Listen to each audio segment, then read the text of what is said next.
E aí, vamos voltar para a Bíblia?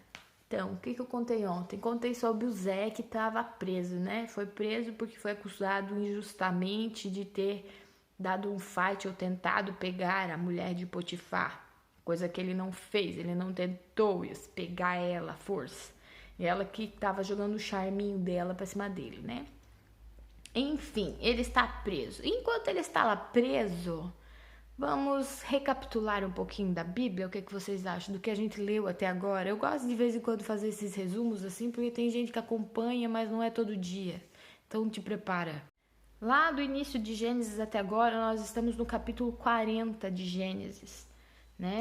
Parece que faz mais tempo que eu estou lendo a Bíblia, mas estamos só no capítulo 40. Desde o início da Bíblia, Deus já criou o universo, o céu, a terra, o mundo, né? Criou Adão e Eva, pecaram, jogou eles para fora do jardim do Éden. Depois veio o dilúvio com o Noé, né? Fez com que o Noé bancou o louco construindo a arca sem nem ter chovido ainda. O povo devia achar que ele era maluco. Mas enfim, o Noé construiu a arca. Depois o Noé, ele teve os filhos que viram ele lá pelado. Lembra? Ele amaldiçoou um, que é o Cã, que é o povo amaldiçoado até agora. Todos os descendentes dele. Depois do Noé veio quem? Abraão. Deus mandou Abraão sair da terra do pai dele, para uma terra que ele mostraria. Ele ia ser pai de multidões, ia ser abençoado. Depois de Abraão, Abraão teve o Isaac, depois teve o... Não, ele teve o Ismael, depois teve o Isaac, mandou o Ismael embora, criou o Isaac, depois que a mulher dele morreu, a Sara, ele teve mais 5 filhos com a Quetura. Depois disso, então, veio o Isaac, e a descendência do Isaac foi o Esaú e o Jacó, que é o pai do José, a história que nós estamos aqui, né? Então, vamos lá. Estamos no José. José estava preso neste momento terrível da vida dele, muito triste, injustiçado, coitado, na cadeia, foi parar no Egito porque os irmãos dele tinham ciúme dele, odiavam ele. Então, coitado do nosso amiguinho José, injustiçado, um menino que era um pamonha, que falava tudo que vinha no coração e não escondia nada, tão sincero que era. Minha opinião, tá? Se você acha que a história tá diferente, leia a Bíblia, talvez Deus mostre uma outra face do José, que a face que eu vejo é só que ele era um pamonha. Que ele era muito... não conseguia guardar as coisas para ele. Ele falava do coração, achando que todas as pessoas teriam a bondade que ele tinha, sei lá, a inocência que ele tinha de olhar as coisas do lado bom. Mas, enfim... Foi jogado na cova, foi vendido pros midianitas. Midianitas venderam pro Potifar. Potifar jogou ele na cadeia porque achou que ele tinha passado a mão na meia dele. Tava ele lá na cadeia. E o faraó jogou lá na cadeia também 2 caras. Um copeiro e um padeiro-chefe lá da casa do faraó. E esses 2 caras sonharam. Cada um teve um sonho meio estranho, né? O copeiro, ele sonhou... Antes disso ainda, deixa eu contar pra vocês, né? Ele tava lá preso, ele era meio que o chefe lá da cadeia, que o carcereiro tinha dado a chave pra ele, né? E aí ele passou lá pelo copeiro e disse, cara, o que foi que você tá triste aí? Aí o copeiro disse, tive um sonho, me deixou meio triste, tô preocupado, sonhei que eu vi uma videira que tinha uva, fui lá, peguei a uva, espremi a uva, e da uva, o suco da uva, botei no copo, dei pro faraó, o faraó bebeu e não sei o que. Mas eu tô meio assim, né? O que será que é esse sonho? E daí o José interpretou o sonho, né? Então o José pegou e falou, dentro de 3 dias o faraó vai te reintegrar ao seu cargo. Você vai voltar a ser copeiro, você não vai ficar aqui preso. Porque tanto o copeiro quanto o padeiro, os dois tinham ofendido o faraó de alguma forma. Ele tinha ficado magoadinho com alguma coisa que eles fizeram, que eles falaram, não sei, né? Aqui na Bíblia só diz que ofenderam o seu senhor. E aí o copeiro ficou feliz da vida, né? Disse, opa, que historinha legal, gostei, ó. Será que daqui 3 dias eu vou ser restituído, né? Aí ele falou assim, mas se for isso mesmo, né, que eu tenho certeza que tem, porque foi Deus que me disse essa interpretação, lembra de mim quando você voltar lá pra casa do faraó, tá? Faz menção comigo, faça menção da minha pessoa, seja bondoso comigo para que eu saia daqui da cadeia, né? porque eu fui roubado da terra dos filisteus, estou aqui, mas eu não fiz nada para que me pusessem nessa masmorra.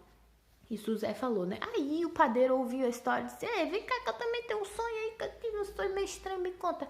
Me revele-me. Eu sonhei que eu estava com um cesto cheio de pão em cima da minha cabeça aqui. E as aves vinham e comiam dos pão que estavam em cima da minha cabeça.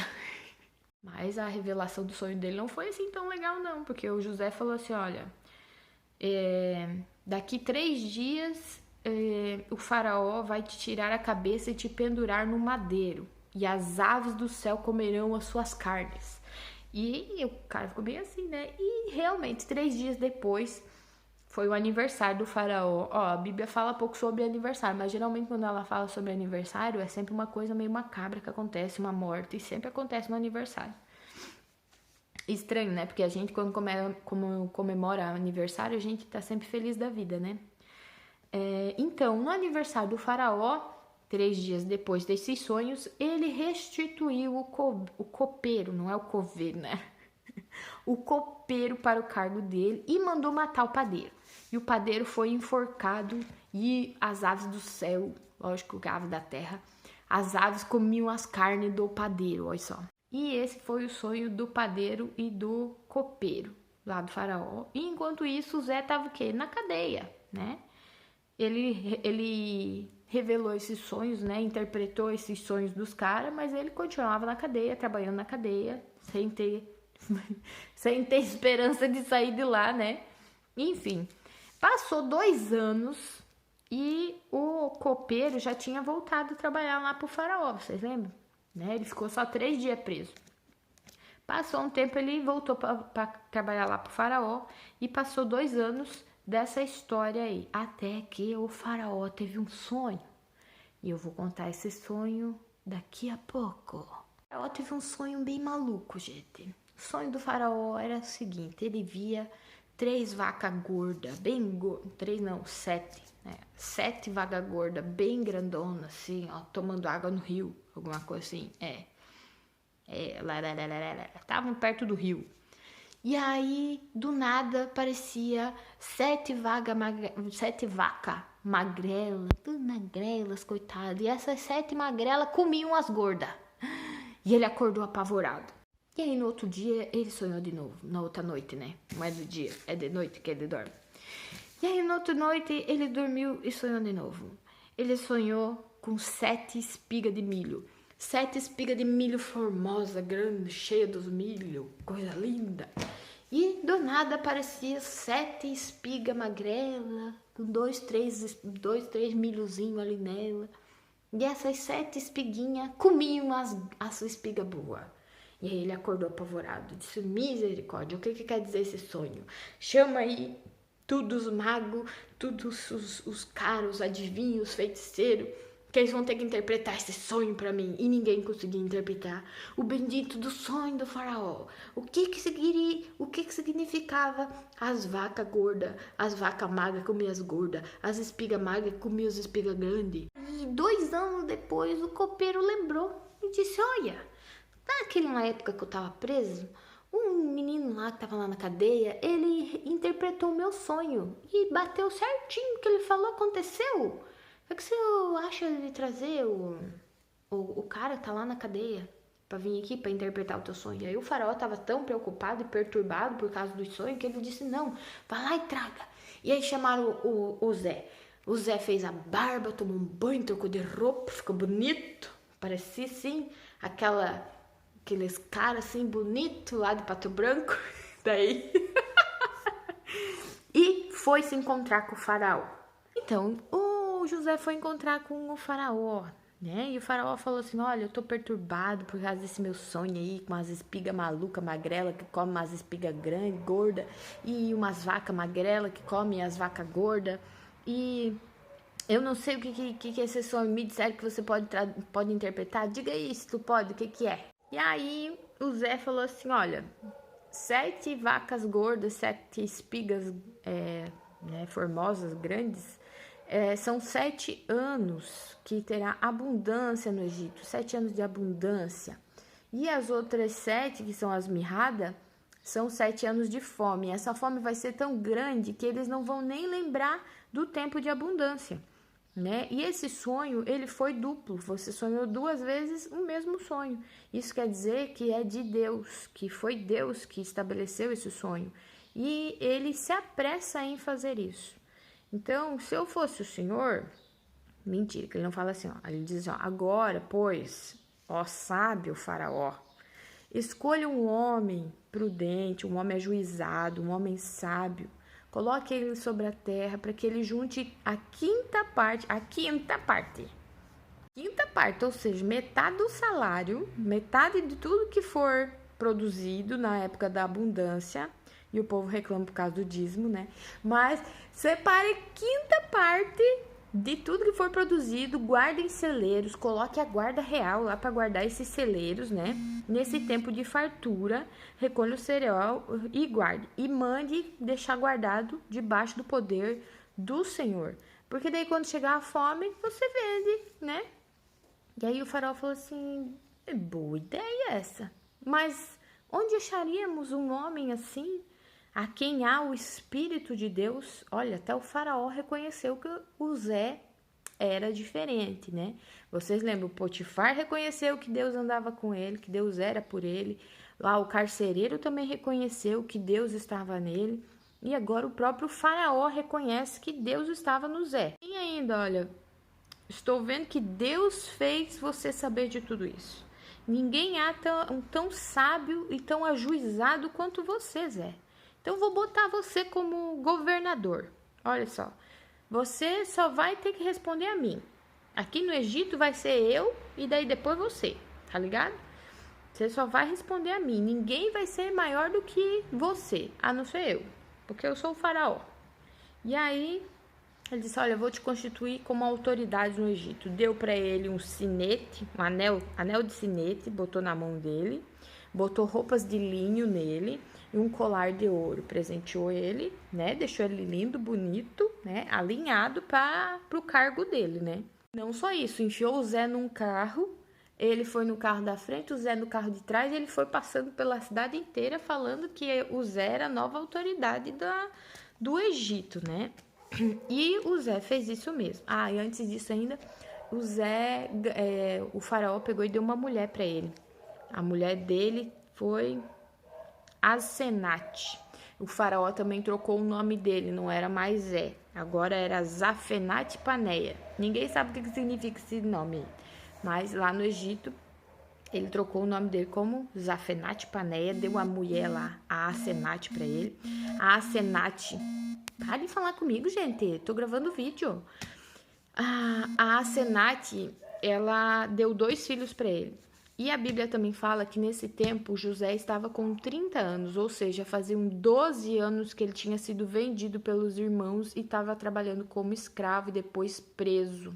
Então, Zé ganhou roupa, ganhou anel, ganhou colar de ouro, ganhou carro, ganhou autoridade, ganhou poder, ganhou uma mulher, né? Tudo isso ganhou do faraó porque ele interpretou um sonho. Então, olha só que coisa louca, né? Às vezes a gente...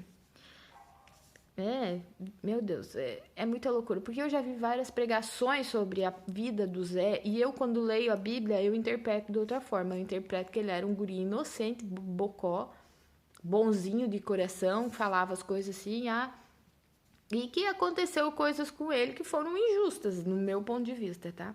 Você pode ler a Bíblia e interpretar de outra forma, assim como eu já fui em pregações que disseram que isso foi para que ele fosse curado o caráter dele, né? Cada um enxerga de uma forma, porque por isso que jogaram ele no buraco, não é porque os irmãos dele eram ser vergonhosos, não, a culpa era do Zé, entendeu? Para que ele fosse trabalhar do caráter dele, para que ele soubesse administrar. Que eu acho meio complicado, porque o que você vai aprender a administrar sendo escravo, que tudo não tem nada, mas enfim, ele administrava o que era dos outros, ele aprendeu, né?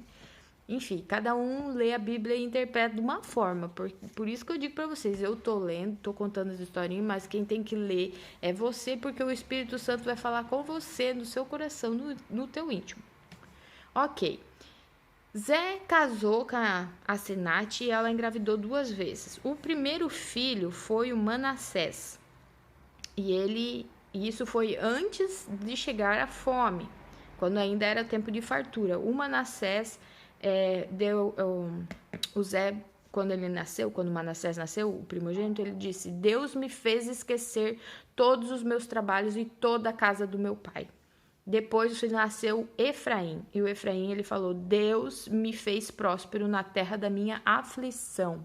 Então, quando nascem os filhos dele, o que ele fala quando os filhos dele nascem, me faz pensar que ele ainda lembrava de tudo que ele tinha passado. Ainda doía no coração dele, né? Ele ainda estava magoado com essas coisas, né? Ele focou no presente, em fazer o que ele tinha que fazer. Porém, aquilo lá ainda era uma ferida no coração dele, né? Porque ele diz: olha, Deus me fez esquecer dos meus trabalhos. Lógico, nasceu um filho, né? Nasceu algo novo. Ele virou aquela página, algo novo estava vivendo. E daí depois, o que era?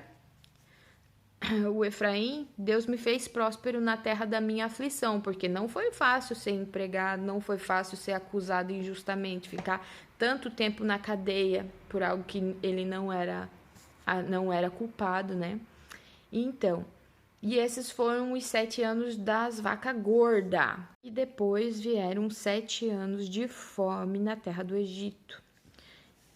Não só na terra do Egito, veio a fome na terra toda, mas só o Egito que tinha pão.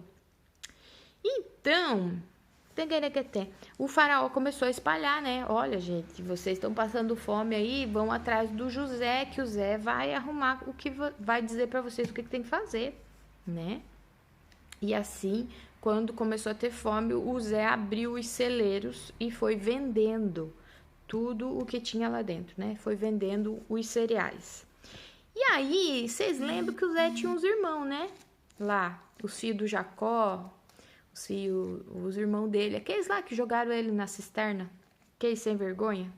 Então, amanhã eu vou falar sobre o reencontro das criaturas, né? Eles se reencontraram.